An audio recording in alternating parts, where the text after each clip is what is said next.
And we are live. Happy Friday, everybody. Welcome to the Rebel Roundtable.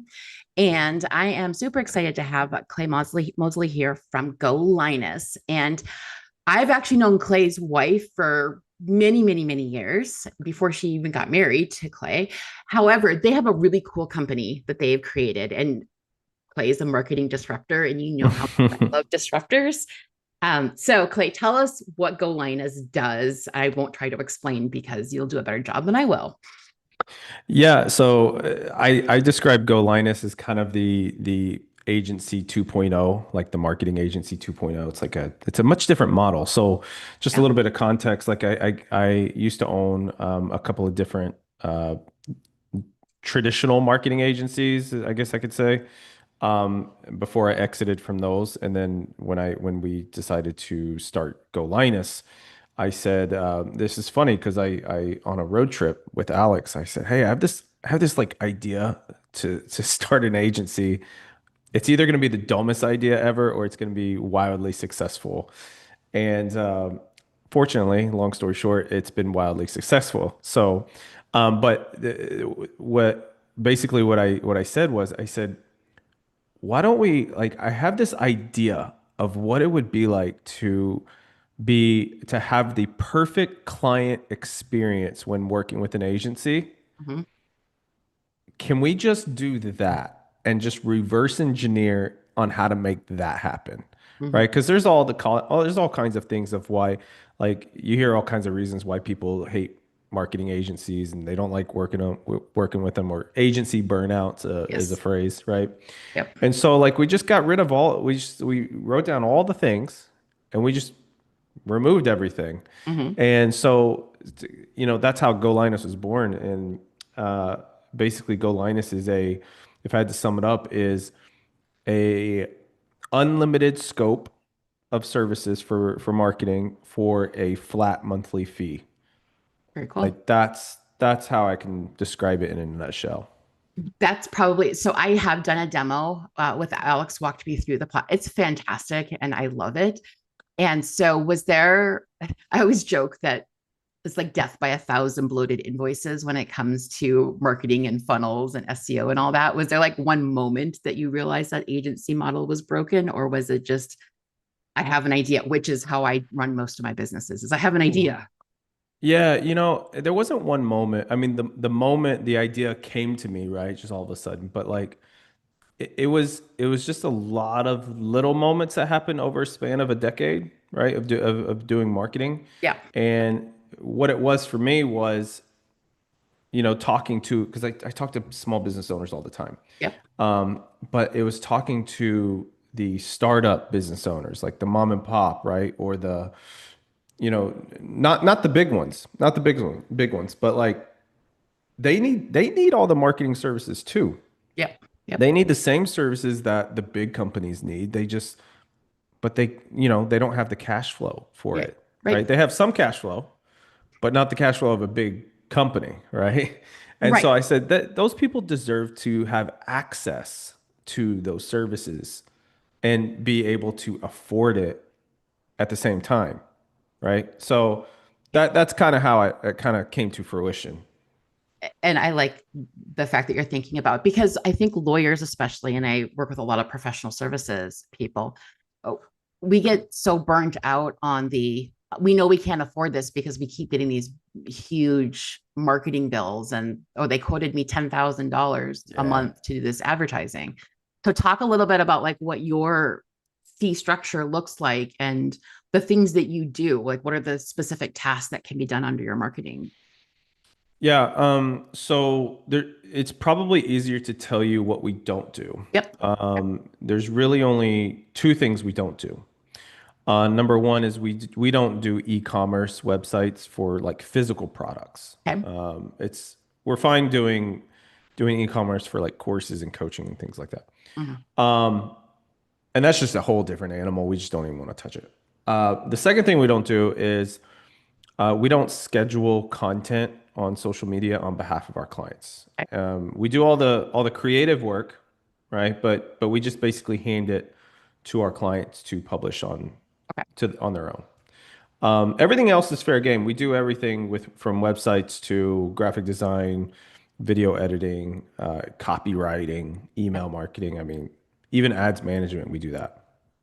There's one really cool thing that I liked. It's on your website too. And it's when I was talking to Alex about the whole idea of this Hmm. is that you work with the client's systems. Like you have a whole list of different things. And I find so many marketers try to take you off of whatever you've set up and move you Yeah. to theirs. It seemed like on your list of systems that you pretty much will work with anything, including Zapier, to connect things together. Yeah, yeah. That's one of my pet peeves in this industry is honestly, it's the era of, I think, go high level when the Yeah. go high level came about. Yep. Um, and there's so many agencies and marketers out there that will force their clients to be on a platform Yep. for a variety of different reasons. And I just, there's a couple of reasons I don't like that. I just think it's ethics, in my opinion. Number one is what happened? I don't think the client to agency relationship should be dependent. Mm-hmm. Like if a client stops paying an agency, um, what happens? That's the Right. question, Who owns right? that? Yep. Yeah, yeah. Who owns it? Who has access to what, right? And so like most businesses are already using some sort of platform. So Mm-hmm. I'm just like, it's already there. It's in place. Business is using it. Why not use it? Why not use it? They're all essentially the same. Right. They're all the same. It's just the user interface is a little bit different across each one, right? Mhm. But, if a marketer knows what they're doing, they could figure out how to use that platform in about like 20 minutes of Yeah. just poking around. Yes. And so, yeah, that's why I just don't think it's ethical to do that in my opinion. Well, and it's also hard because there's so many systems, there's so many new technologies out there that are being thrown at us all the time. And then to come to an agency and have them say, okay, well, that's great, but now we want you on this system. And Yeah. it ties you to that new system that you may or may not have wanted. So I appreciate that. I like working with people's current systems. Yeah. Now, you'll make recommendations though, like if their system is totally wonky and Oh yeah. you'll make Yeah. recommendations, right? We'll make recommendations for sure. I mean, we've done just in so it's funny, I just made a post about this. We're about to end our fiscal year. So our fiscal year goes from October 1st to September 30th. And we just surpassed like close to 5,000 marketing tasks being completed Wow. across the board. Yeah. Um, I'm saying that because we work with email software all the time, and we know which ones are good and which ones are okay and which ones are not so great. Yeah. So yeah, like we have our recommendations based off our experience. And they change over time too. Like there's some systems like for years, like Constant Contact was industry standard and then went to MailChimp and then it went back. Like Yeah, it changes all the time. it So does. Yeah, I mean, an example is I don't know if you've ever heard of Flowdesk. yes. Flowdesk. The attraction to that software is it's pretty. Like, that's how they market themselves. And it really is. It's a pretty software. We actually had it blacklisted for a little bit. Blacklisted for us means we will absolutely not work with that software. Interesting. And it was literally for just one reason. It's because they used to not have the ability to add a user to the account, but also at the same time they had two-factor authentication. So I'm like, it's Oh, quite impossible for a third party to be able to access this and do work on it because like two-factor authentication, like when the code expires within like a minute, right. it's nearly impossible to get access to. But we have since removed them from the blacklist because they added that feature. Yeah. Right. So It's yeah, funny things how a change little all the time. small thing like that will make it Yeah. such an untenable product because who doesn't have a third party or at least someone else in their office doing some of this stuff? It's not the same, the owner of the firm doing all of this. Yeah. And I think to be fair to them, they're a relatively new software. So they're probably just like adding features Learning as as they they go. go. So Yeah. yeah.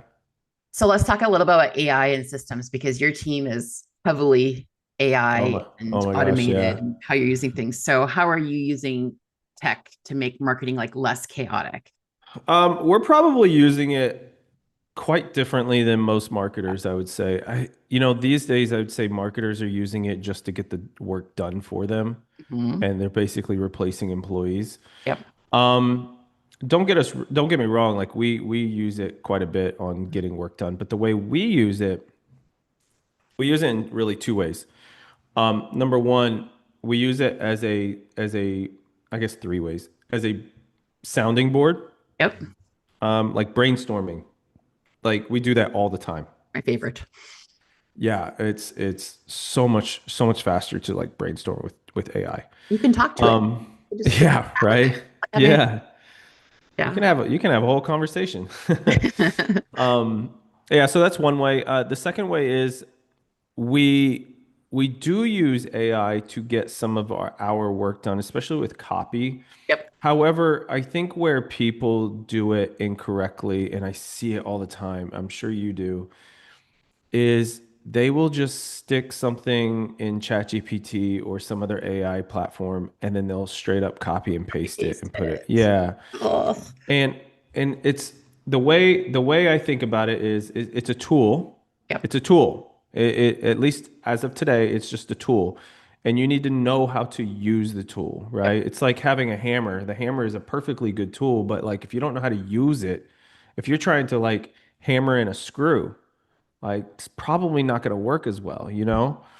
And so you have to know how to use it. So we have like a very simple example is if we are writing an email campaign, we use AI for brainstorming and everything, and we actually have it generate. But we actually have professional copywriters, like human copywriters, Yep. Yep. who will comb through it and actually polish it up, and to make sure it actually sounds like a human, and more importantly, it sounds like the brand voice that it's supposed to Yep. be.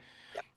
And here's another tell that you can tell that AI, especially with emails, if you go from email one to two or two to three, three to four, right? If it's a series, AI will usually use the same format, Hmm. right? One little paragraph, three bullet points, another paragraph, and a little hand point emoji, right?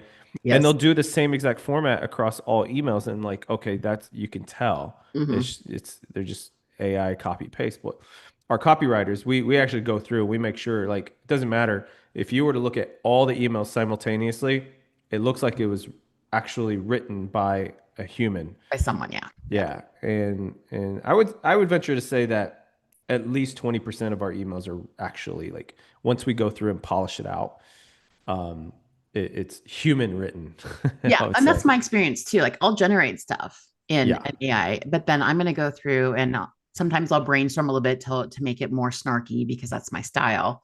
But yeah, then I'm still going to go through and edit out like the M dash that's everywhere, even though I tell it not to use M dashes, things like that. Like yeah. make The it look M like I wrote it. dashes, the frequency of emojis, Yes. right? I like emojis, just not too many. And here's the other thing too is like one skill set that will never ever, I think, go away is just true sales copywriting. Yep. Like if you know how to do that, like and you combine that with AI, phew, Mhm. that's a dangerous combination in a good way, in a Yep. good way. Because like that's part of what we do when we polish it out. We're like, is this written in a way that will get someone to actually not just read it, but take some sort of action, Yep. right? Because we want to hit the emotion strings Mhm. on some level, and so that's how we use it. And then the last way we use AI is we use it for our own purposes of efficiency. Mhm. Now we have like we do such a high volume of marketing task every day, every week, every month, and the only way we are able to actually execute on that and Mhm. as efficiently as possible and um, is to incorporate AI automation. Yes. Yeah. And Yep. so, just like for example, and we have like we've created like AI agents for ourselves. This is actually something we're hoping to launch in 2026 to Okay. offer this to people. Yep. But as of right now, we're just doing it for ourselves as kind of an alpha. But Um, so we've created like AI agents that can do certain things. Hmm. So an example is offboarding a client. Okay. We actually we counted up all the steps on when someone wants to quit, right? Which doesn't happen very often for us, but when someone wants to quit, it was like 27 things that we had to do. Hmm. And it's a lot of it's just administrative things or whatever, but like we created an offboarding AI agent that if somebody wants to quit, then all we have to do is tell that agent to offboard. It does all the That's 27 all the work. things. Yeah, Coming back to that, you're people don't quit very often, but you don't have contracts either, right? Like correct. long term, you don't lock anyone into 3 years for No. $100,000 or something ridiculous like that. No, I've never done that, and here's the reason why, because like if I was on the other side of the table, I don't want that. I don't Right, want to sign a year-long contract for something, right? It's even it could be something as simple as uh like a gym membership that's like $15 a month. right, Well, and then some of them say, well, you got to sign up for a year. Well, how do I know if I like it? You know right. what I mean? Like a free trial is just not enough. Hmm. And also, um, Things my change thing, yeah, too. things change, but like, here's my thing. At the end of the day, a business, someone who's providing service, it's to their benefit to do a good job, right? Like Yeah, that's the minimum requirement. That's the minimum expectation that somebody expects when they sign on and they hire a service provider, right? yep. So I'm like, why can't you just bet on yourself? Like Hmm. this is what we do. We bet on ourselves to provide the service that we promise that we're going to provide and beyond, Hmm. and that will keep people around. Right. Not because last thing I want to do is tell somebody who doesn't want to be around anymore That they have to be around that you. they have to be around just because they signed on a piece of paper, quote Yeah. unquote, right? Like that's the worst thing, Hmm. like that's such a sour taste in my mouth, like Well, and it comes back to you want to work with clients who want to work with, like, if you have a whole roster of clients who hate you, yeah. life sucks. I mean, Oh, it does. why would you want that? But it's Hmm.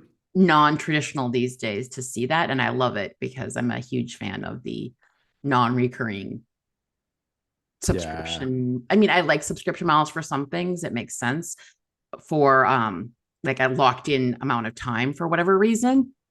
All business models are different, but the idea of these huge contracts that you can't get out of are really prevalent in the legal industry. And so, Yeah, it's a lose-lose for everybody, because if somebody's like 3 months into a year-long contract and they mhm, want out and the service provider knows the client wants out, but you gotta fulfill some work for 9 months worth of work, yep, knowing this, like you know that level of service is just not gonna be there. right. It's And you're it's miserable. just not. So I just, Yeah, you're miserable. And then the client's just gonna get more and more pissed off because yep. they're having to pay every single month. Yeah. And then they're going to It's stop. just And then there's collections involved and all the kind of things that yeah, it's go just like just forget it. Just like just let them out. Okay, don't be a dick. Let them out and yeah, let's just part ways. yeah, Cool. yeah. Are there any tools or automations you can share that like you swear by that are, you can't imagine life without these days? Yeah, ChatGPT, I mean, that's the most popular one, right? Mm-hmm. But it literally does everything. Yeah. However, with that said, I will go a step beyond this is training it to do what you want it to do. Right. So like we have one custom GPT that took us basically Yep. a Yep. year of refining. Yep. And you would like it's crazy because we keep all our like training, Mhm. quote unquote, in a Google Doc Right. and we load it in ChatGPT. But you should see this Google Doc. It's like 5 pages long, Yep. like for the actual training of one custom GPT. And that is from our experience of just doing this thousands of times. Yep. And I'm like, yes, like as good as AI is, it just you make it quite good with experience and telling it what to do and how to train it. And I Like think people miss that. Like they there's a lot do. of training that goes into it and a lot of figuring out how to talk to it and prompt it so that it gives you what you need it to. Yeah, yeah. And there's so many people that actually still don't know that you can create custom GPTs. I created one that does chapter 13 plan calculations for bankruptcy and like Uh-huh. and so I was like, well, my bankruptcy software does that. And I'm like, yeah, and you have to put in a whole bunch of stuff and you have to mess with it because the bankruptcy software is often wrong. And mine just calculates it. Yeah. Give me Yeah, it's really nice. As far as other tools, I mean that's the biggest one we use. Mhm. We use AI like automation in just it's like built into some of the software that we use. Yep. So like we use ClickUp for Yep. our that's how we operate our entire company. And it has a quite good AI feature into it. And so yeah, Yeah. that's And it's interesting too to see like softwares, like various things that you use are starting to build in those AI tools. Airtable the other day has that mhm. new AI feature in it, and it actually worked pretty well even for the free version of it. So I was Yeah, yeah, it's some are better than others. And some are just like tapped into ChatGPT, you know. But yeah, that's the biggest one that we use right now. what do you find is like the most overrated marketing buzzword these days when you're talking about some of this stuff? What are people saying that's Just in general, mastermind. mastermind? Mm-hmm. Yeah, I feel like every event is quote unquote a mastermind. It Yep. used to be, like a few years ago when that word came, Mm-hmm. people started using it. It legit was an actual high level thing, Right. right? But Right. now it's like you go to some free thing and they call it a A mastermind. I'm mastermind. Yeah. like, okay, like is it really? Is it? It's Like funny that you say that because I'm just designing a new uh, basically member for my bankruptcy and consulting, a new membership tier. And yeah. everyone keeps suggesting mastermind. I'm like, I'm not using the word mastermind. I refuse to use it because it's so Yeah. overused these days. So Well, it's so funny because you can even say the same thing about the word entrepreneur, yeah. right? It's it's so what people don't realize about this is like with even with words like that where it's overused or whatever. It's Mhm. because of it's market sophistication, Yeah. right? Yep. So it's like whenever let's just talk about like insurance, right? Like in oh no, actually we'll talk about legal. Yeah. For example, so on my way to the office, I see this all the time. I see it billboards all the time where like injury lawyers they'll say Yeah. no, we if we don't win, you don't pay, Hmm. right? I'm sure when that was first, when whoever it was, Hmm. when they first started using that as a marketing message, I bet you it worked like Like crazy. gangbusters. Yeah. Yeah. Yeah. It's because the market was not used to hearing that, Hmm. right? It's the same thing with like insurance companies say, get a free quote, Yeah. right? And that's what it was. Like no, the market wasn't used to it. Even with Tesla, the car, right? When Tesla first came out, like electric vehicles wasn't really a thing, Mhm. right? And so when Tesla was marketing themselves, all they had to literally say was, "We sell electric cars." That's Right. it. That's it. Yeah, and then time goes by, right? And all of a sudden, these billboards that I see, these PI lawyers, where if we don't win, you don't pay. Okay, I've seen that a million times. That means nothing to me now, right? And yes. And I think that's where some of the funnels, because I always joke that the whole funnel strategy sucks these days because you do have to keep innovating and reinventing. It can't be just some blueprint that Yeah. I have an argument that funnels are done. I know. Yeah. You're anti BS funnel. Um, and I tend to agree with you. I get really annoyed when I get stuck into a funnel because I'm like, this isn't what I wanted. I'm here because I already was ready to buy, and I don't need you to walk me through the 82 things and scroll down the page. Yeah. Doesn't need to be done. But yeah, Reject your bonus 1,000 exactly. times. Yes. No, I don't need to be upsold. Just tell me what I Yeah. get. Give me the little boxes and let me click pay. That's all I Yeah. want. So trying to wrap this up, if a law firm has like they have never outsourced their marketing, they don't even know where to start at. Can you help them like figure out how to get into a system where they're regularly marketing? Yeah. This all depends on the type of lawyer, Yeah. right? Yep. So I'm going to just kind of be broad here a bit. Yep. Yep.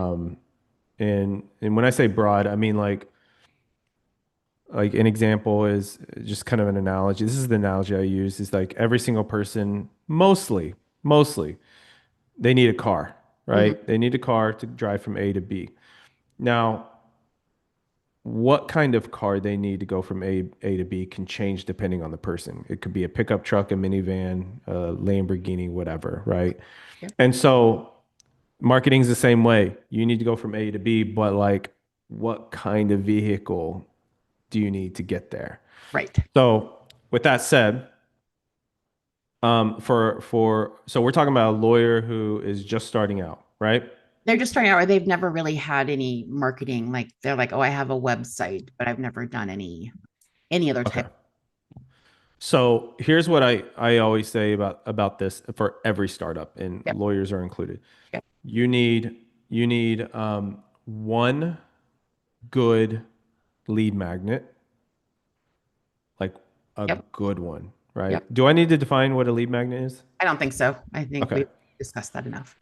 One really good one. Here's what I'll say about this though, because people may know what a lead magnet is, but they may not know what a good one is. So a Right. good one is something that's going to be of high utility. Mhm. And when someone downloads whatever lead magnet this is, and they consume the content, the psychology that needs to happen from this person needs to be, I cannot believe I got this for free. Okay. That is how good the lead magnet needs to be. Okay. So I would actually say two different lead magnets, honestly. There's one that's solution driven and one that's non-solution driven. So solution driven is hitting that 3 to 5% of the market that's actually actively or really close to looking for a lawyer, Okay. right? Mhm. But that's such a small market. That's such a small segment of the market, right? And also the issue with that, the pro to that is that they're looking, right? Two issues. One, it's only like 5% of the market. Two, every other lawyer in town is going after that same 5%. Right. So it's the most competitive. Mm. So you need one good solution driven lead magnet. More importantly, I would think is you need one non-solution driven lead magnet. And what that is it has nothing to do with what you do, but it has everything to do with your audience. Okay. Yep. Yeah. So it's a non-intrusive way, right? So like if a lawyer is a if they do like family law, right? Well, I would probably create some sort of lead magnet that has something to do with families in the community. Okay. That so like one thing that I would love is here in Austin, I would love if somebody would put this together, a full-on like guide on the best restaurants for toddlers, Okay. Yeah. right? Yes.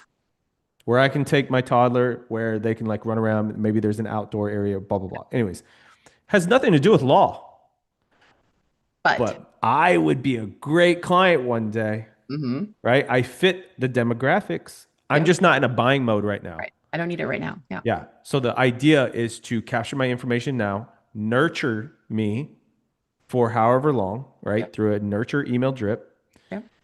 and that's it. Mhm. To me, that's what a lawyer starting out should do. Get two really good lead magnets and then market the heck out of those things to your community. Yep. Sounds like a good plan. And they can reach out to you to do that. Yeah, we do it all day, every day. So where can people find you as we try to wrap this up? Because I could go on all day about marketing. Oh yeah. Where can we find you? It's simple. It's just golinus.com. Okay. I will put that in the show notes as well Yeah. when I go and do some edits here. And then finally, on the Rebel Roundtable, we have our Rebel Anthems list on Spotify. Any songs that you play to pump yourself up when you're feeling rebellious? Yeah, so I'm gonna go with what I'm listening to today. Okay. These days, I have a toddler who's turning 4 in December. You're gonna say Baby Shark or something. Yeah, no, I'm gonna say basically the Sing 2 soundtrack. Okay. So the movie Sing 2, which is quite an amazing soundtrack, but Get it's what these. we play in the morning, and here's why I love it, because we play it in the morning, and guess what happens? It turns into dance party. Yep. And there's no better way to start the day than dancing with your toddler. There you go. Well, I will just add the whole soundtrack to the Spotify playlist and everyone can listen.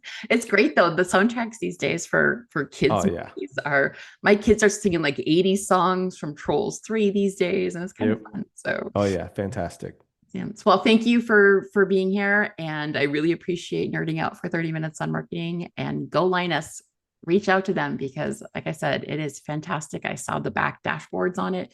Looks amazing. And I'm really excited about it. So Awesome. Thank you. Thanks for bye. having me.